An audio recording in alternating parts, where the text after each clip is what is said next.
Musisi personil Kus Plus Muri dimakamkan, Jokowi ikut antar almarhum ke liang lahat.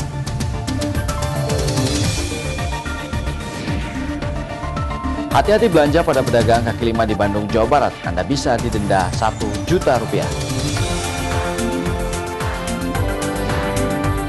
Memiliki berat 16 kg, meatball diharuskan untuk melakukan diet.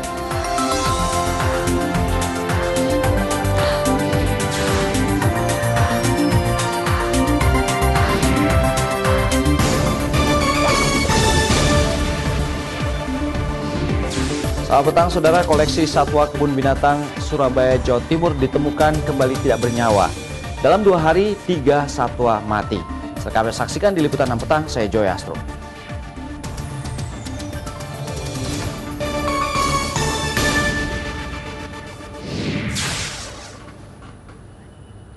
Kita ke informasi banjir, saudara. Setelah banjir yang merendam kawasan langganan banjir di Kampung Pulo, Jakarta Timur surut, warga harus bekerja keras membersihkan lumpur yang tebalnya hingga setinggi lutut orang dewasa. Meskipun mulai membersihkan rumah, sebagian warga masih tinggal di posko pengungsian karena khawatir air kembali naik. Meski lelah harus berulang kali membersihkan rumah dari sisa-sisa banjir, warga Kampung Pulo, Jakarta Timur siang tadi mulai membersihkan rumah mereka dari lumpur dan sampah. Meski air banjir belum benar-benar surut, warga membersihkan rumah dengan alat seadanya. Tidak mudah membersihkan rumah dari lumpur yang tingginya hingga mencapai lutut orang dewasa. Meski sudah mulai membersihkan rumah, warga Kampung Pulo masih tinggal di posko pengungsian. Mereka khawatir air naik kembali sebab hujan masih kerap turun. Di loteng sedengkul. Kalau di bawah? Kalau di bawah sekarang sepinggang. Lumpurnya? Enggak, ini berikut air belum turun sih. Belum turun. Iya, kalau sumpamanya air ditinggalin, nah, lumpur bisa sedengkul. Makanya dibarengin, begitu turun dibarengin air. Aksi bersih-bersih juga dilakukan para pelajar SDN 07 Petamburan, Jakarta Pusat, agar mereka bisa kembali sekolah Senin lusa. Bersama para guru, mereka membersihkan kelas dari lumpur pasca banjir. Sedangkan siswa kelas 6 yang tengah bersiap menghadapi ujian akhir terpaksa belajar di musola. Kelasnya kebanjiran. Udah tadi. Atau udah mungkin hari Senin. Banjir di kawasan Petamburan hari ini hampir seluruhnya sudah surut. Warga pun disibukkan dengan bersih-bersih rumah, halaman dan jalan dari lumpur dan sampah. Muhammad Subari Arifki dan Abdul Haris melaporkan dari Jakarta.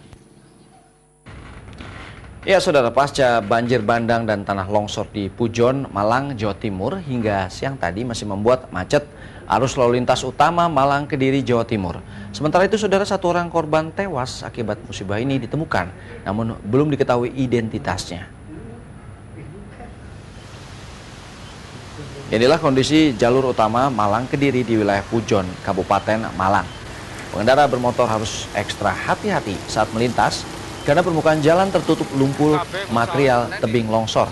Penumpukan kendaraan terlihat di sedikitnya 4 titik tebing longsor dan jalan yang tergerus air. Sementara itu, saudara, petugas menemukan jenazah remaja berusia belasan tahun yang menjadi korban banjir bandang. Jasad korban yang belum diketahui identitasnya ini dibawa petugas ke kamar jenazah Rumah Sakit Saiful Anwar, Malang.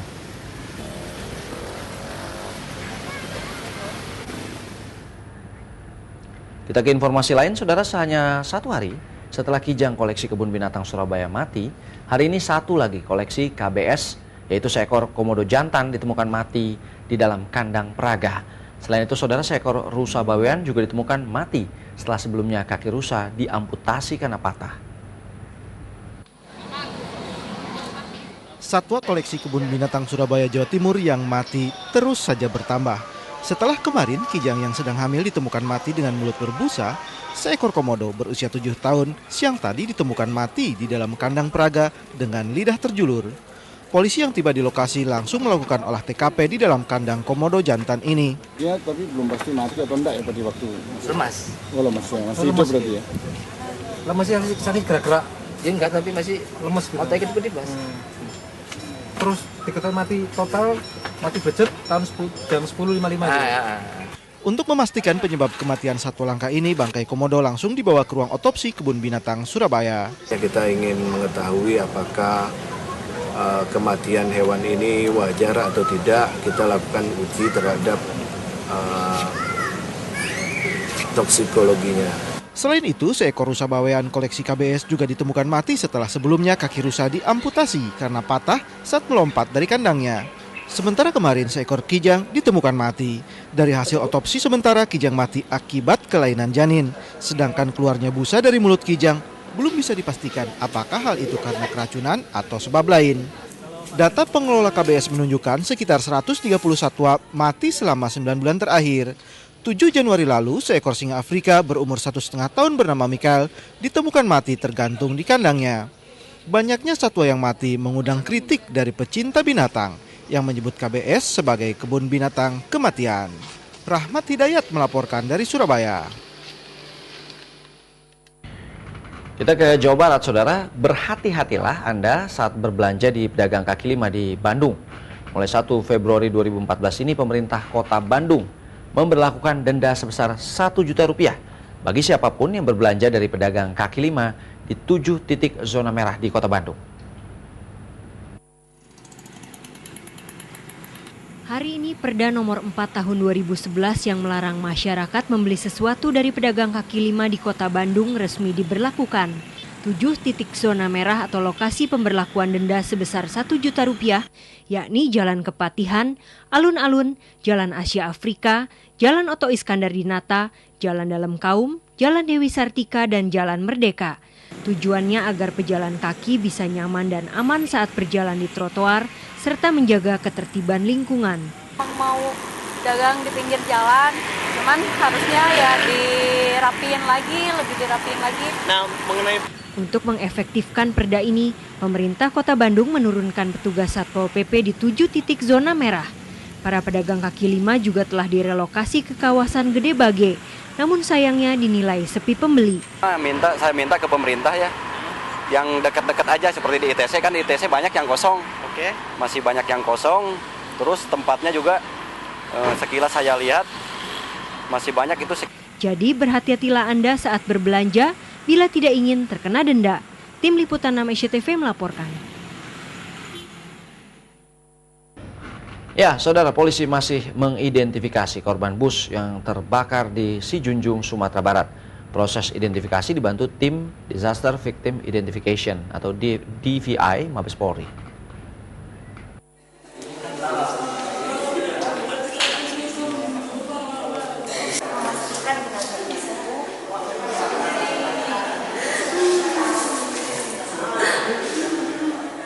Kesedihan kembali pecah di ruang posko identifikasi di Rumah Sakit Umum Daerah Sijunjung. Keluarga korban yang baru datang untuk mencari anggota keluarganya tak kuasa menahan tangis saat mengetahui daftar nama penumpang bus Family Raya yang terbakar. Hingga saat ini polisi belum bisa memastikan identitas penumpang yang tewas terbakar dalam bus Family Raya. Polisi terus melakukan uji DNA untuk memastikan identitas korban. Sekarang kita meriksa daripada saksi, kita koordinasi dengan POB, kita kerjasama dengan Polda Jambi, kita mendatangkan tim DVI dari Markas Besar Polri, sedang berjalan. Semua berjalan simultan. Bus Family Raya jurusan Jambi, Kota Padang terbakar Jumat dini hari di kawasan Kamang Baru, Sijunjung, Sumatera Barat. Bus membawa 37 orang penumpang dan 4 orang awak bus. Dari 41 orang yang ada di dalam bus, 13 orang belum ditemukan. Dari jumlah 13 orang, 7 orang ditemukan tewas. 6 orang korban selamat belum teridentifikasi dan belum diketahui keberadaannya. Begitu juga dengan sopir dan kernet bus. Hingga kini polisi masih memburu sopir bus Family Raya. Arset Kusnadi melaporkan dari Sijunjung, Sumatera Barat. Kembali ke Jakarta, Saudara, Istana Negara akhirnya angkat bicara soal mundurnya Gita Wirjawan dari jabatan Menteri Perdagangan. Ya, Saudara, meskipun direstui Presiden, Mensesnek Sudi Silalahi menegaskan Gita tetap bertugas hingga ditunjuk penggantinya. Perdagangan Republik Indonesia efektif 1 Februari 2014. Tidak sampai 5 menit, Gita Wirjawan menyampaikan pengunduran dirinya tepat di tahun baru Imlek kemarin. Alasannya mundur karena ingin fokus menjalani konvensi calon presiden Partai Demokrat. Mundurnya Gita menunjukkan totalitasnya terjun ke dunia politik. Hal ini direspon positif Partai Demokrat. Sudah berkali-kali Mama juga pernah bicara dengan saya sebelum segini bahwa beliau ingin konsentrasi penuh untuk mengikuti capres ini. Tapi kebetulan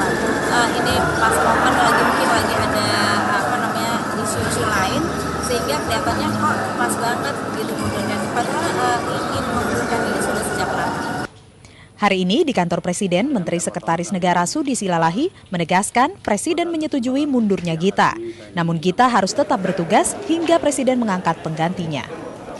Namun beliau masih diminta untuk terus melaksanakan tugasnya sampai nanti ditunjuk pengganti yang definitif yang telah ditetapkan oleh Presiden. Pengunduran diri Gita menuai kritikan sejumlah pihak menyusul kisru beras impor dari Vietnam yang masuk ke pasar tanah air. Sejauh ini, Kementerian Perdagangan membentuk tim untuk menyelidiki kebocoran beras impor ini. Seluruh tugas Gita sementara ditangani Wakil Menteri Perdagangan Bayu Krisnamukti. Desa Apridini dan Yanto Sukma melaporkan dari Jakarta.